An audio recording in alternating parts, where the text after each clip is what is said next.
On the topography plan shown, you will be adding the picnic table patio for the visitors to Dracula's castle.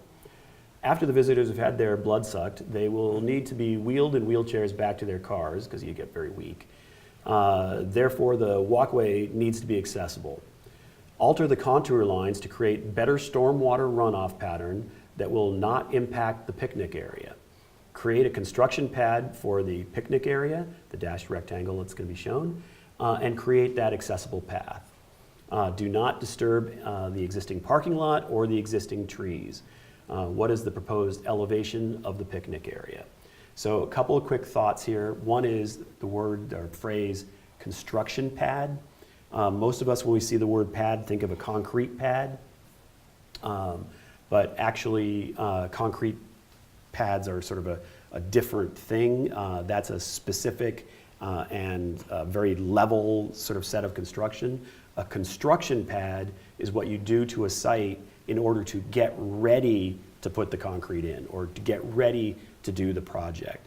So construction pad actually slopes a little bit because you never know. You might do it, you might do that first part, and then maybe you get bad weather for 2 months or something, and it has to sit there and it should drain away. You don't want it to pond. So it'll actually have a little tiny bit of slope just to keep it sort of draining reasonably well itself and kind of being careful about it. So the construction pad is one thing. It's different from a concrete pad. Don't get them confused. They, I think, will almost always on this vignette talk about them as a construction pad. So you have a couple different things you need to do. One is you need to deal with the stormwater. One is you need to create an accessible path. And the other is you need to make the construction pad on the site. So let's take a look at the site. So here's the tree zones on either side. If we look at the numbers, you always look at the numbers. Don't just assume you know which way is up. This is 71, 70, 69, 68. So this is clearly the high zone is over here, and the low zone is over there. Here's the existing parking lot.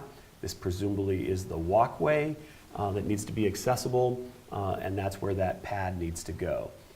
So first things first, we look at this accessible walkway. We might have some issues there. What's going to be the big question there? Well, these contours are 1 foot apart. We need to be at least 20 feet apart from each other.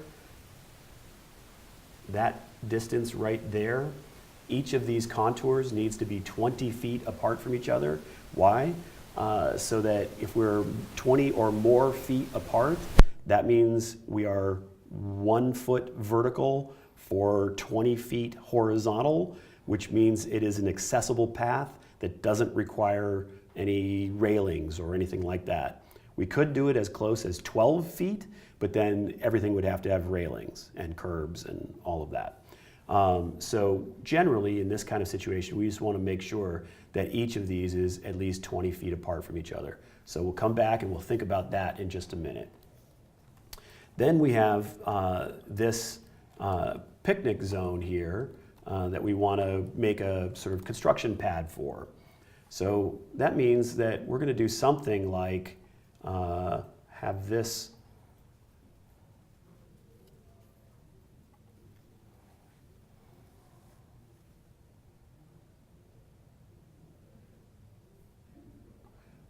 So what we've just done by altering this contour line, we've made this, that whole thing can fit in that area. It's still slightly sloped because we're going down to 12 inches, but we now have an area where we could put in the concrete slab later during the construction process, and that'll make logical sense.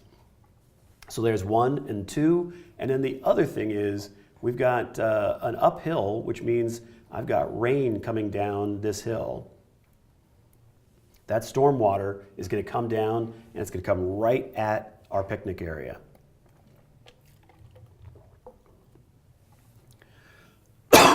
Sorry, I'm running a little cold here, which is why I'm especially sexy sounding today.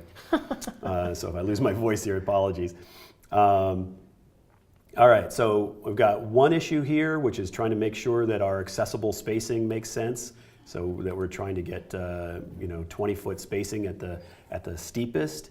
We've got the pad, which we just did, and we've got to worry about the storm water flowing down the hill right onto our pad. We want to stop that from happening.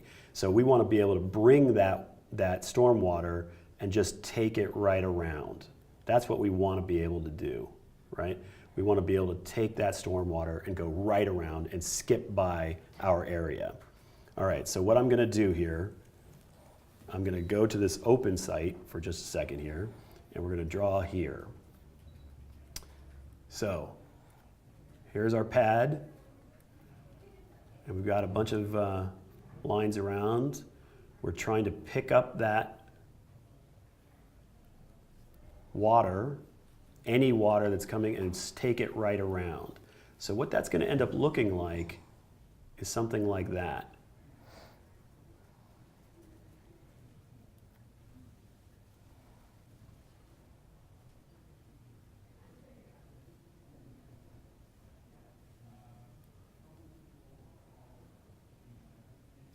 I swear I always thought these diagrams looked like something out of the Alien movie. Yeah.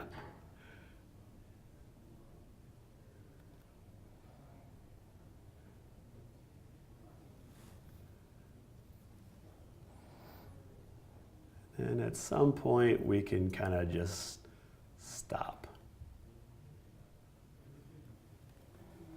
So if your rainwater coming down here, you're going to come down and you're going to get caught in one of these, either this one or this one of these swales, these ditches that we're going to make that go right around it. And then we also made that nice big flat area right there for that overall concrete or construction pad. So let's go back and just do it real quick right in here. So let's do something like this.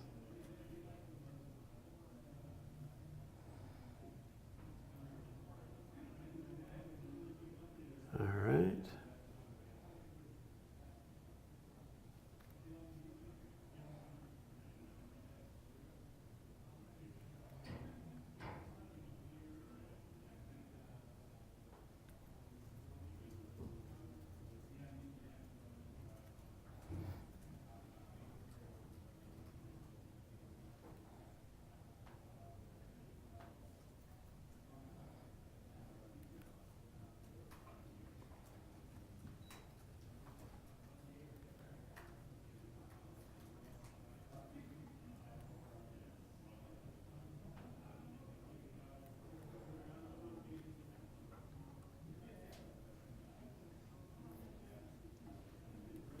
Okay. It's so relaxing watching you draw.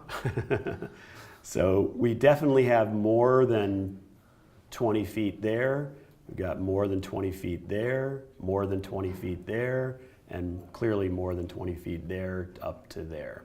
So our pathway is easily accessible.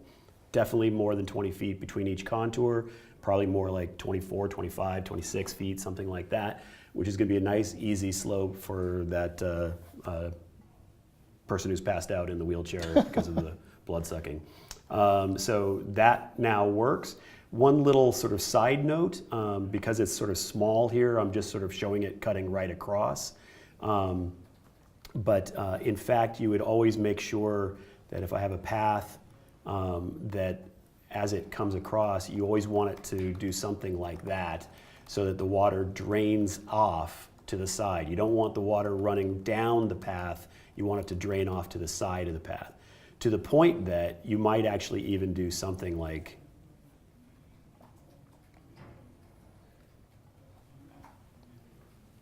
that.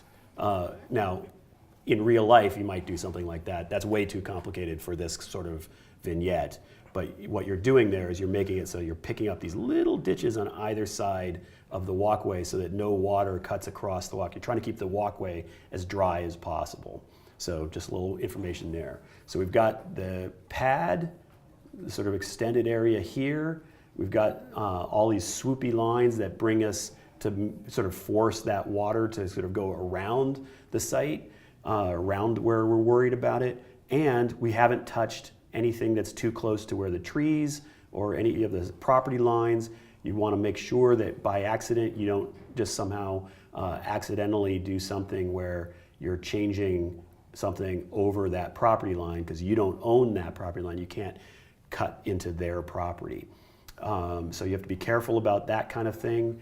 You want to make sure you don't get into where the tree line is, the drip line it's referred to as. If the assumption is that how far the trees branch out is equal up in the air as it is how far the roots branch out down below. So you don't want to cut the roots, so you don't want to cut any land underneath that drip line of the tree.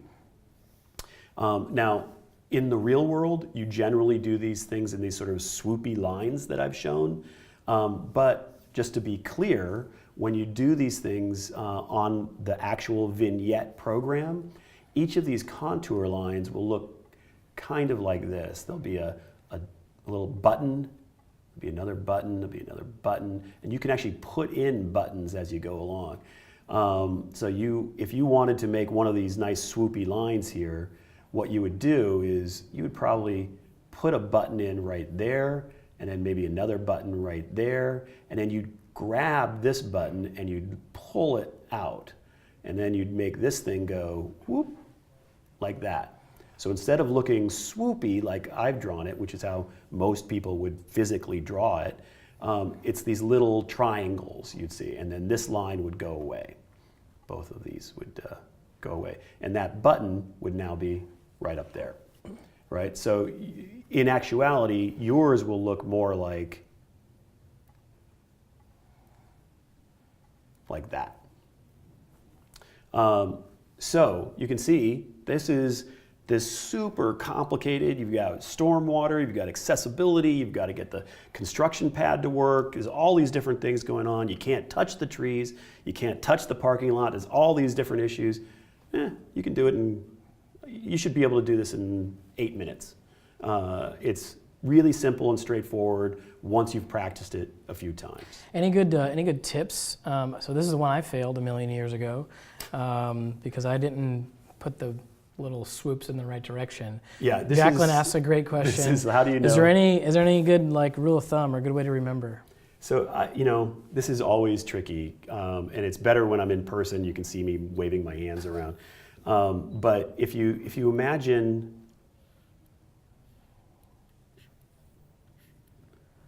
Okay, imagine we have some soil on a slope, and then if we did a contour line across it, it's just a straight line going across, right?